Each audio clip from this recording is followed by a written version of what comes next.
Hello everyone, I hope you're having a great day today and welcome back to... what is this? I guess it's a review? Sort of? I don't know. I'm not exactly the most experienced on making review videos or something, but I'm gonna try my best here. So, Elden Ring. I have been talking about this game through the playthrough and I have talked about it a lot, but I wanted to make this video to set a few key things, a few key descriptions, I guess, about the game. I just basically want to tell you a few things that I liked and didn't like. And I can say with confidence that there weren't many things that I didn't like. So, this is a game where you try to achieve glory, meaning that you're trying to become the Elden Lord. That is the only purpose of the game. That is the only goal you have. But to do that, you need to pass through specific areas and basically travel the world, which is amazing. I cannot stop talking about the open world part of this game. Running around the lands between is just, man, it is just such a big area and there are so many things to explore and so many different biomes and wow. It never stops to amaze me, to be honest. Even now, I just feel the amazement. There are so many different things to do, like finding small caves or catacombs. That also include small boss fights that are usually not that hard, but still fun. You can find characters that have their own separate quest lines. You can try to enter some towers that are just so scary from the outside, but so damn fun. It honestly just, it doesn't stop. The amount of things you can do is just, I mean, it's not endless, but there are a lot of things to do. And yeah, sometimes, not always, but just a few times, it tends to get a bit repetitive, because you might find a cave that looks very similar to another cave you found before, and a lot of the enemies are reused through the world, but that is totally okay, at least by me. The major parts of the game are definitely the, what they are called, legacy dungeons, which are basically the main areas you need to clear through in order to progress with the story. There are many things to do, like I mentioned. You know, the caves, the catacombs, the small towers, all of those things. But I didn't personally want to complete them. I didn't want to explore every single one of them. What I really did want to do though, was to go through every legacy dungeon and fight as many rune bearers as I could. Which brings me to the next point.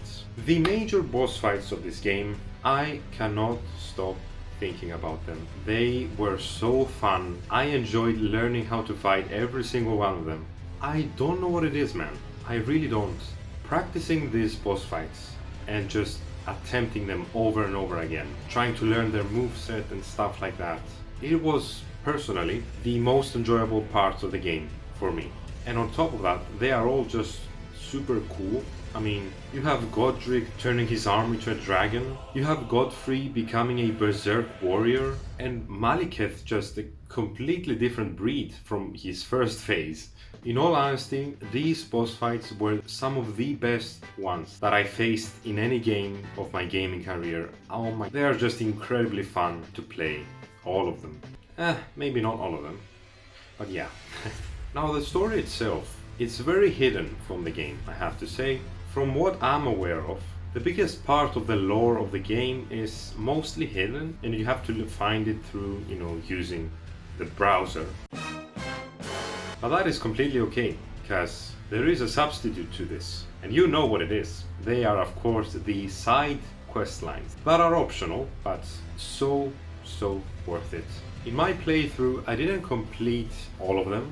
I would say that there are around 20 quest lines for each of the 20-30 characters. I don't know how many there are in total, but yeah. Most of them are big. You have to do a lot of steps in order to complete them, but the amount of things you learn through them and the amount of things you can do while going through them, things you can unlock, areas you can try to explore. If you complete the game without going through any of the quest lines, I wouldn't be surprised if you had a problem with the story of the game, because that, my friends, is the real part of the story, I gotta say. But yeah, the quest lines are a big part of this game, and especially some of them like Rani the Witch's questline, or of course Lady Tanith's quest in the Volcano Manor, to name a few. But yeah, even though it's a hot take by me, definitely controversial, I still believe that the optional quest lines of this game are just a bit bigger than the story itself. So overall, I wouldn't be surprised if this game got a Game of the Year award.